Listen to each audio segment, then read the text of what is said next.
authentically being yourself, then you're going to know if that other person is meeting you halfway, and you're probably going to worry less and less about that because you feel that there's no leverage in the relationships. Yeah. So it's really, I guess it can be a rhetorical question, but it's a legit question.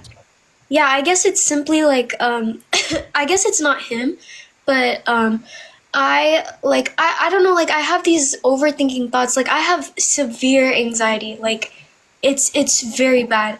So I feel like I genuinely compare like my parents' relationships to the one that I'm gonna have. Like you can lose your father and like you get into a relationship and you're just thinking, oh, will this person do the same thing that they did? Well, like, that's usually what happens. So it's not that you're overthinking something. Typically, we repeat those patterns. Okay, well, yeah. Are you a reader? A reader, like just a normal reader, like with books? Yeah, like books. Kind of. Like I don't really read anymore, but I guess I can say I can. What about audiobooks? Yes, audiobooks. I love audiobooks. Yeah. Okay, or podcasts. Now, just full transparency, I don't make any money on my podcasts. Okay, yeah. I literally haven't made, that's not completely true. I think they placed ads on my Spotify account. I didn't even know it. Yeah. I think I made like $200 in 5 years. Okay. But, and I don't suggest this on every live, and for everyone who's coming over from your side, I cannot see my screen. So if you guys are sending any kind of gifts or follows or anything like that, I genuinely appreciate it. And I am always trying to build my community with like-minded, thoughtful people. Yeah, you're a very nice person, by the way. You're very nice. Well, I'm just here to serve. That was the other thing I wanted to say. When I first came on here in 2020, my sole purpose was just to serve. I can't stand charging people money for stuff. Like, if I'm making enough money on my other stuff, I'm just here to give back. So anyways, my podcast, I had Dr. Russ Kennedy on. So I don't know if anybody out there wants to put this in the chat or you want to write it down. So my podcast is called The Sports Deli, like a Jewish deli. Sports Deli? So it's on YouTube and all audio platforms. So anyways, I listened to this guy on Clubhouse. I don't know if you remember Clubhouse. And if you have to go, feel free to let me go. But I just want to tell you this one thing before you have to go. I don't know if you're waiting for other people to talk to and stuff like that. No, it's okay. It's fine. Don't worry. So this guy was on Clubhouse, and I have ADD, so usually I can listen to somebody for 2 minutes, and then I got to go, man. Like, I just cannot. And so I was listening to this guy talk about anxiety. Now, I had anxiety when I was a lot younger for years. Obviously, I shared with you, I had 6 dads. 2 of my dads unalived themselves. And in particular, the one when I was 9, I had anxiety for years. I put the KNIFE up to my WRISTS several times. I thought about it myself. I blamed myself. I was like, he did this because of me. I was a bad son, blase, blase. So I'm listening to this guy. 3 hours later, I'm still listening to him on Clubhouse. Now, Clubhouse is a social audio app. If you guys don't know what that is, it was very popular during the pandemic.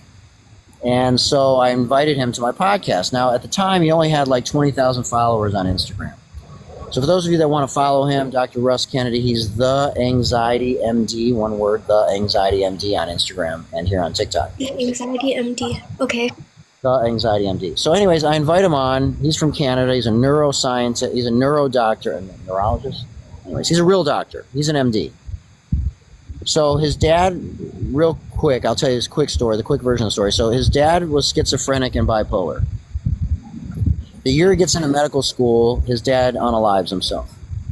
Loved his dad. His dad was never violent, but he was so bipolar, manic, depressive, schizophrenic that eventually, even though as a kid you don't understand it, you got to sort of back off. You got to protect yourself as a kid, right? So that's the childhood trauma part. Yeah. So he tells the story all the time. So I'm like, man, this guy's really interesting. And it relates to me in a lot of ways with mental health. And so I invite him on the show.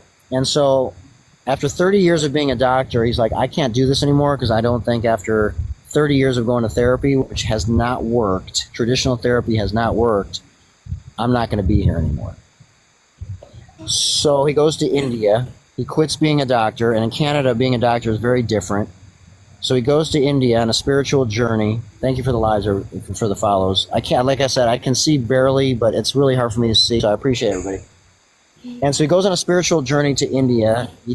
He then teaches yoga. Anyways, he does something that he doesn't recommend for everybody. He takes something, not just ayahuasca, but he takes something that's not allowed legally. And what it did was it showed him when he sort of stepped outside his body where his trauma was. Now, everybody carries their trauma in different places. If you think of more of an Eastern philosophy, some people carry it in their third eye. Some people carry it in their throat. Some people carry it in their solar plexus. Some people carry it in their chest, their belly. And so he found out where his childhood trauma was. So he realized that anxiety was a feeling. It's not a thought. You can't tell yourself to stop being anxious. When something triggers you, it's coming back.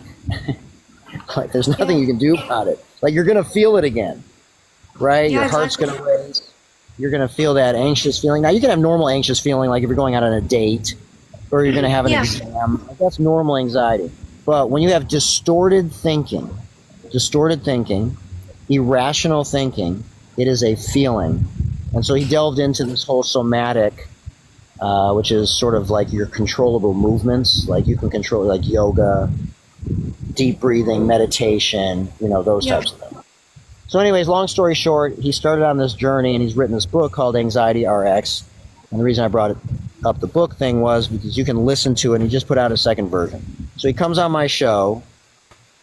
He basically was an unknown, and I'm not saying it's because of my show, but then he ended up going on Mel Robbins, and he has blown up since going on Mel Robbins, might I add, after my show. But anyways, like I said, I do it to serve. If it helps one person to read his book, now I just put out the second version of his book. And Mel Robbins' book, I've read the first couple chapters. I got it from my daughter. It's called Let Them. Her book is very repetitive, as is his, but it is phenomenal advice. And if you don't know who Mel Robbins is, I would suggest, I got to be honest with you, I didn't like her at first. She was fucking annoying as shit. And I'm like, God, I don't get it. Before I learned her story, she was $1 million in debt. She thought about not wanting to be here anymore herself. We all have thought about that at some point, some more seriously than others. Anyways, it's just been a fascinating journey. And I don't think there's anything more important in life than your mental health. I don't give a shit how much money you make. I don't care about how many kids I don't care about anything. And I was dating somebody after we had my child, somebody who had postpartum depression for 3.5 years. And so I understand if I wasn't there thank you for that, I appreciate it. If I wasn't with her, living side by side with her, helping her with that mental health journey, which is taking her 10 more years to finally get to a place where she's comfortable unpacking her childhood trauma. So I'm just here to tell people it's okay to not be okay. Like, whatever you've been through does not mean that your future is what your past was. But it's going to take some work. Yeah. It's going to take some work. So anyways, if my podcast with Dr. Russ Kennedy or my podcast, in my opinion, was better than his podcast with Mel Robbins.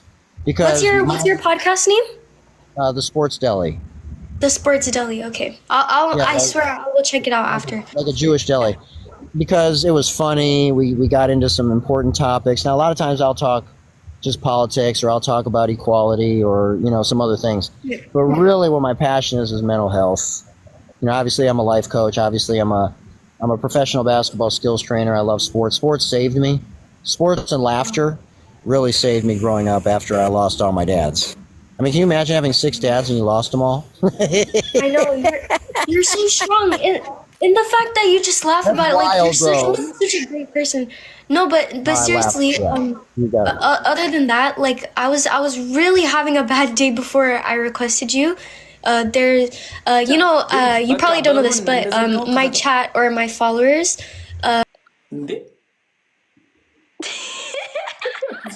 ምን በሩን አላየውም ብለሽ ነው? ምንድነው? አልገባኝም። ኧረ ደህና ነኝ። ምንድነው? ምንም ደህና አይደለም። ዝም በይ ዴዚ፣ ዝም በይ በቃ። ዴቭ በሩን ትከፍተዋለህ?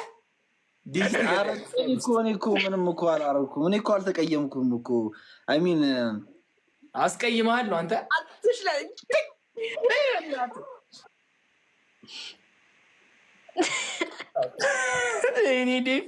እኔ አባቷ አሳዘነኝ። በቃ አይ ምንም ኖርማል። አይ ሲጀመር እንዴት በር ይዘጋል ማለት አያም ሶ ሶሪ ግን እኔ ያስታረቀን እኮ ነው እንዴ እስቲል እንደዛም ሆኖ ግን ወይኔ ያኒ አረፍ እንደዚህ አይደለም። ባይ ዘ ዌይ ኖርማል ነገር ነው ያለ ነው ያጋጥማል sometimes እና በቃ ዴቫ በሩን ክፈተው እሷ ትግባ። ትምርም መቀባጠሩት ዴዚ እንዴት ነሽ? እግዚአብሔር ደህና ነሽ? እግዚአብሔር ይመስገን። እንዴት ነው? እግዚአብሔር ይመስገን። ምን ሆነሽ ነው? ምንም ደህና ነኝ። ህይወት ቆንጆ ነው። አይ ለምንድን ነው ከላይቭ አሁን ቅድም የወጣሽው? No, እኔ ወጣሽ because like እኔ አላውቅም ህይወት ቆንጆ ነው እንደዚ ታምራት አለኝ ምናምን ስለዚህ እኔ ወጣ።